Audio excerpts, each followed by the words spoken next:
Have you ever found yourself wondering, why won't they fight for us? Maybe you're in a relationship or fresh out of one with someone who just pulled away. No conversation, no closure, no effort to fix what was breaking. And you're left thinking, how can someone care about you and still let the relationship fall apart without even trying? If that hits home, you're not alone and you're not imagining things. I'm Jim Rohn, and in this video, we're going to break down exactly why dismissive avoidants don't fight for relationships, even when there's love involved. We'll dig into the psychology behind their silence, the fear that drives their withdrawal, and the emotional walls that make connection feel more like a threat than a comfort. But we're not stopping there, because I'm also going to walk you through what you can actually do about it. You'll learn how to respond with calm strength instead of confusion or desperation, how to communicate your needs in a way that avoids triggering shutdown, and how to spot the difference between someone who's avoidant and someone who's simply unavailable. Here's what you won't find in this video advice that tells you to chase harder, wait longer, or lose yourself to earn love. That's not what we do here. This channel is about clarity, self-respect, and healthy relationships that actually meet your emotional needs. So if you're tired of second-guessing your worth, if you've ever poured your heart into someone who just disappeared when things got hard, hit that subscribe button now, because this is the conversation you've been needing, the one that brings answers, perspective, and real power back into your hands. Let's get into it, and let's talk about why avoidants run and what to do if you're done running after them. One of the most confusing things about being with a dismissive avoidant is watching them pull away just when things start to get serious. You might assume that if they cared, they would fight for the relationship, right? But here's what you need to understand. They're not operating from a lack of emotion. They're operating from fear. And most of that fear is rooted deep in their early experiences where emotional closeness didn't feel safe. Even if they have strong feelings for you, those feelings are constantly being filtered through an internal alarm system that says connection is dangerous. Let's break that down a bit. Imagine a child growing up in an environment where emotional needs weren't met, where love felt inconsistent or conditional. That child learns to adapt. They stop asking for what they need. They become self-reliant, not because it's a strength, but because it was the only way to cope. Fast forward to adulthood, that same person might be dating you. Things are going well. They feel a real connection. But instead of leaning in, they start to feel anxious, exposed, and even unsafe. Why? Because the closeness you're building is poking at old wounds they've spent their entire life avoiding. So even though they may care about you deeply, that care doesn't always win out. Their fear of being hurt, rejected, or not being enough becomes stronger than their desire to connect. The deeper the emotional bond grows, the more likely they are to retreat, not because they don't love you, but because love has become tangled up with pain in their nervous system. They often don't even realize this is what's happening. To them, pulling away just feels safer. You might see this play out in real life when you try to address a problem. Maybe you express your feelings hoping for closeness or repair, and instead of leaning in, they shut down. They stop texting, cancel plans, or change the subject. That's not because your feelings are too much. It's because vulnerability activates a part of them that still believes, if I open up, I'll get hurt. Understanding this doesn't mean excusing the behavior, but it does give you the clarity to stop blaming yourself and to start responding from a secure, self-respecting place. Another big reason avoidants don't fight for a relationship is this deep, often subconscious belief that good relationships should be easy. That might sound harmless at first, but here's where it becomes a real problem. When a dismissive avoidant experiences conflict, tension, or emotional discomfort, they often don't interpret it as something to work through. They interpret it as a sign that the relationship is wrong. It's not just that things feel hard, it's that they believe things aren't supposed to feel hard. That belief can make them emotionally check out at the first sign of real challenge. This belief usually stems from what we call learned helplessness. It forms early in life when someone grows up without healthy role models for communication or repair. If they never saw adults work through disagreements in a calm, respectful way, if instead they saw people shut down, lash out, or walk away, they internalize the idea that conflict equals disconnection. So now, in adulthood, when something difficult happens in the relationship, like a disagreement or a request for more closeness, they panic. They don't think, how can we work through this? They think, this means we're not a match. This is broken. Let's put it into a real-life example. Say you're dating someone who seems really into you. For the first few months, affectionate, engaged, excited to build a future. Then after your first real disagreement, maybe about something small, like how often you should see each other, they suddenly pull back. They go quiet. You try to talk about it, but they avoid the conversation. A few days later, you hear them say something like, I just don't think this is working. You're blindsided because to you, it was just a normal bump in the road. But to them, that bump felt like proof that the road was never supposed to be there. The key thing to remember is that avoidants aren't trying to be difficult. They just haven't learned that conflict is part of healthy connection, not the end of it. They expect relationships to feel smooth and safe all the time because that's what they believe love is supposed to be. The moment it doesn't feel that way, they start questioning everything. And unfortunately, this means they often don't stick around long enough to see what working through something together can actually do. Conflict handled well builds trust, but for avoidance, the impulse is often to cut and run before they ever get to that deeper level of safety. That's why, if you're with someone avoidant, it's so important to stay grounded in your reality. Conflict doesn't mean failure. Discomfort doesn't mean doom. It means you're growing.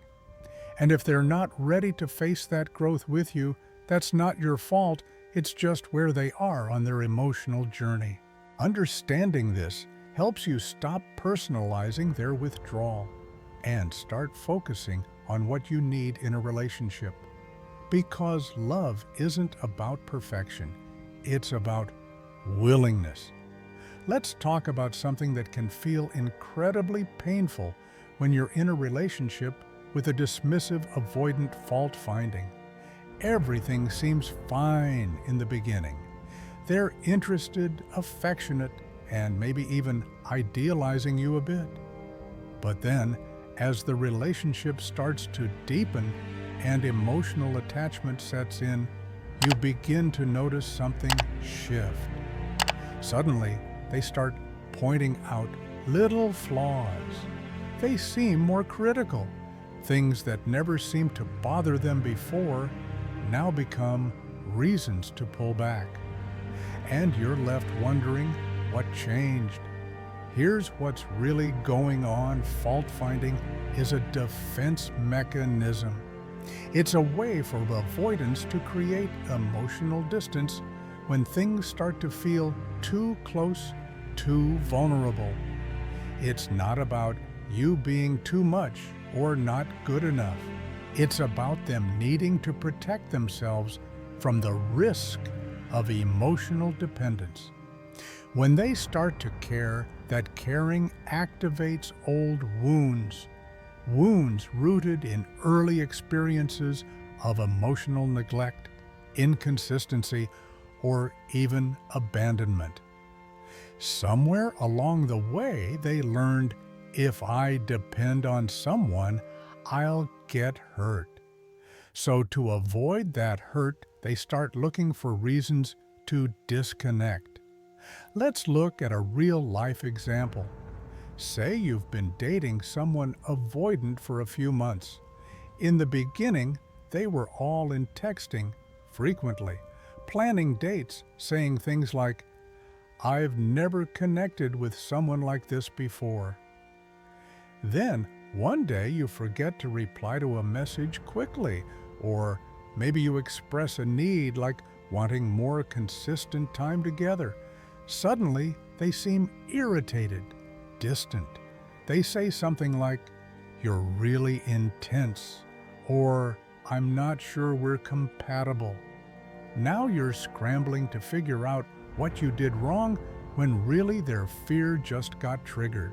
This fault-finding behavior is often subtle at first. Comments about how you handle stress, your tone in a conversation, or your expectations. Over time, it builds up to the point where they convince themselves that you're just not the right fit. But the truth is, they're using those criticisms to push you away, so they don't have to face their fear of needing you, or worse, losing you. It's important to understand that this isn't about excusing their behavior. It's about recognizing it for what it is, a fear-based pattern. And once you see that you can stop internalizing their criticism, you don't have to contort yourself to avoid triggering their defenses. You don't have to prove your worth over and over. What you can do is stay grounded in your truth. You're not perfect, but you're not the problem here either. When you see fault-finding for what it really is, a wall, not a mirror, you start to reclaim your peace. You stop reacting, start observing, and begin making choices from a place of clarity. And if they're willing to do the emotional work to challenge those fears and stop pushing love away, there's room for healing. But if they're not, your job isn't to fix them, it's to protect your heart. Now, let's talk about something that's rarely discussed, but it explains so much about the emotional disconnect you might feel with a dismissive avoidant. They don't know how to co-regulate. That's just a fancy way of saying they never learned how to navigate emotional ups and downs with another person. For most people with secure or even anxious attachment styles, co-regulation happens naturally. You feel upset. You reach out to your partner, they respond, and together your emotional state settles. But for avoidance, this process feels foreign and even threatening. Why? Because growing up, vulnerability wasn't safe for them. Maybe when they expressed emotions, they were ignored, punished, or shamed. Maybe they had to deal with emotionally unavailable or overwhelmed caregivers who taught them directly or indirectly that needing someone was risky. So they built a coping strategy, handle everything alone. They learned to self-soothe by shutting down, numbing out, or pulling away. And now as adults, they bring that same strategy into relationships.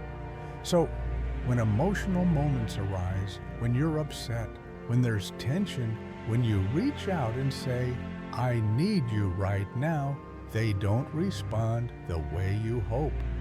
They freeze. They shut down. They walk away.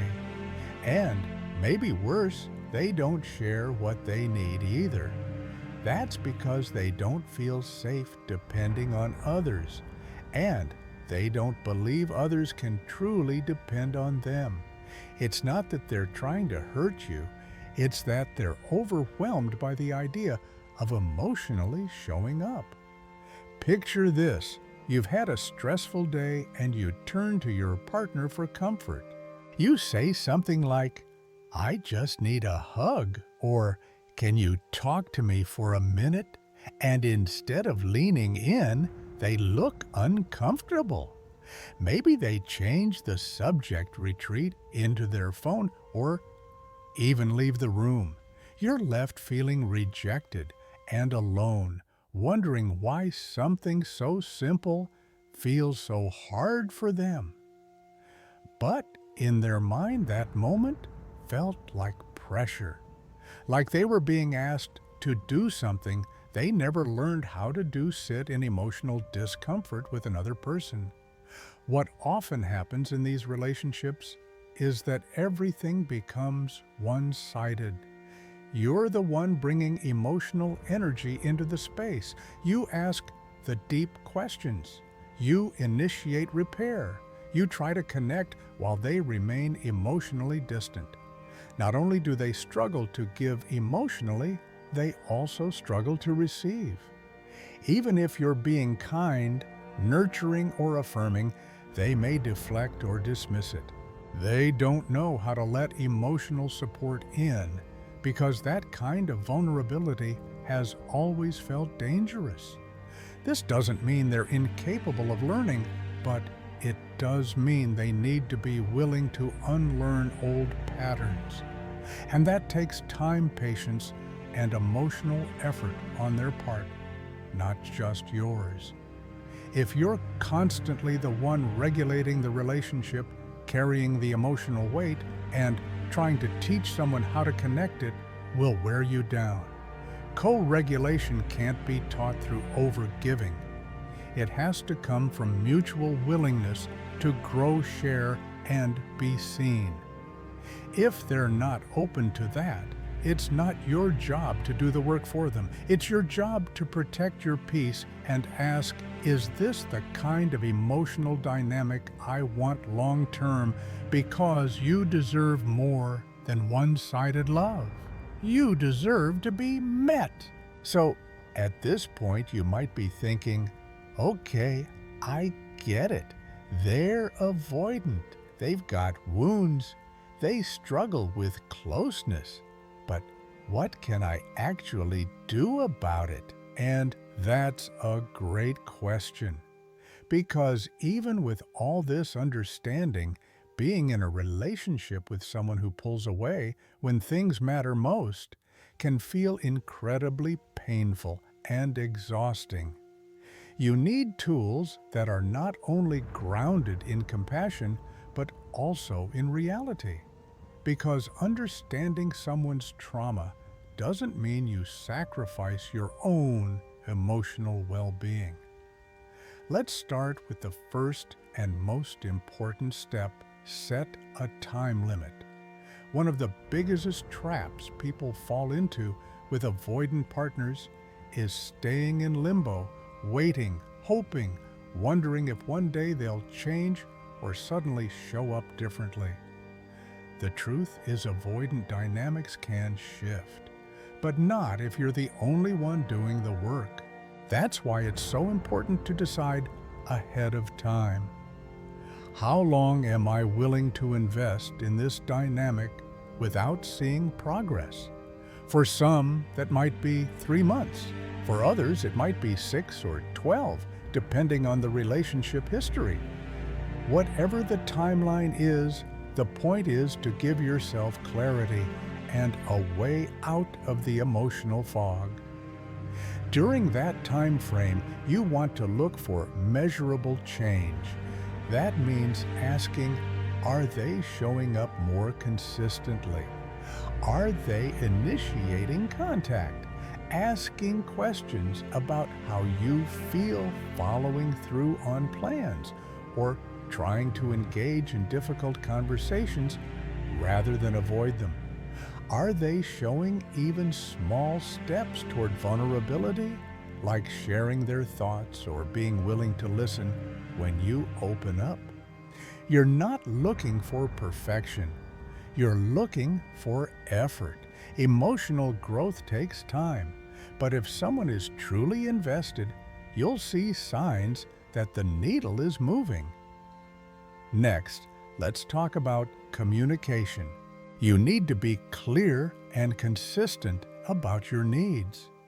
One of the most effective ways to do this is by using a positive frame. Instead of saying, "You never talk to me," try, "I really value." When we check in emotionally, it helps me feel close to you. Paint a picture. Be specific. If quality time is important to you, don't just say, "I need more attention." Say, "I'd love for us to set aside one evening a week where we have uninterrupted time together, maybe even without phones, just to connect." The clearer your ask, the easier it is for your partner to understand what showing up actually looks like. That brings us to another key step: follow up. Don't assume one conversation will rewrite years of avoidant conditioning. It won't. Avoidants are wired to retreat when emotions get too real. So it's okay to gently remind, to restate your needs, and to notice patterns over time. If they forget, check in kindly. If they try and fall short, acknowledge the effort, then keep the door open for better. What matters most is consistency on your part and theirs. And here's something that can be really powerful: challenge their unrealistic expectations about relationships gently. A lot of avoidants believe that love should be easy, without conflict, without discomfort. You can invite them into a more grounded, secure view by asking open-ended questions like, do you think it's realistic for any relationship to be conflict-free? Or, what do you think growth in a relationship looks like? These questions aren't attacks, they're invitations. Invitations for them to reflect on their own beliefs and maybe start rethinking their internal script about what love is supposed to feel like. And one more thing, all of this only works if you are showing up from a grounded, secure place. If you're constantly walking on eggshells, trying to manage their triggers or shrinking your needs to keep the peace, it's not going to help either of you grow. That's not healthy compromise. That's self-abandonment. Your voice matters just as much as theirs. Your needs are not too much. And if you've been over-functioning, it might be time to take a step back and ask, am I fighting for something they won't even pick up off the ground? You're not here to fix someone else's wounds at the cost of your own well-being. You're here to create a connection that's mutual, respectful, and emotionally safe. And that starts by honoring what's real, both in them and in you. So if you're in this dynamic, give yourself permission to hope, but also give yourself permission to walk away if the hope turns into a cycle. your peace is not negotiable, and love should never feel like a one-way street. So let's bring it all together. If you've been in a relationship with a dismissive avoidant, or you're trying to make sense of why someone you love pulled away, it's important to understand this. Avoidants don't walk away because they don't care. They walk away because caring feels unsafe. The closer they get to someone, the more it stirs up buried wounds. Fear of rejection, fear of shame, fear of needing someone and being let down. These fears aren't logical. They're emotional reflexes that formed a long time ago. And while your empathy and patience can create room for growth, here's the truth you can't ignore. You cannot do the healing for them. You can't carry both sides of the emotional labor. You can't fight for connection while also trying not to be too much or constantly managing their discomfort. That's not love, that's survival. And it's not your job. What you can do is lead with security. Set clear time frames. Communicate your needs with kindness and consistency. Watch for real effort and measurable change. And most importantly, protect your peace. If they're not moving toward growth, if they're not willing to show up emotionally, it's okay to let go. A healthy, lasting relationship has to be mutual. So if today's video gave you some clarity or helped you better understand what's really going on beneath the surface, in an avoidant dynamic, I want to say thank you for being here.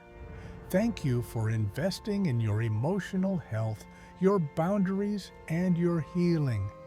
That's not easy, but it's powerful. If this resonated with you, please hit that subscribe button, give the video a like, and share your thoughts in the comments below. I'd love to hear what stood out to you, what part of the avoidant pattern you've experienced, or what boundaries you're learning to hold.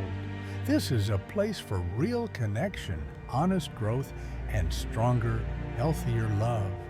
You deserve that, and I'll see you in the next video. Take care.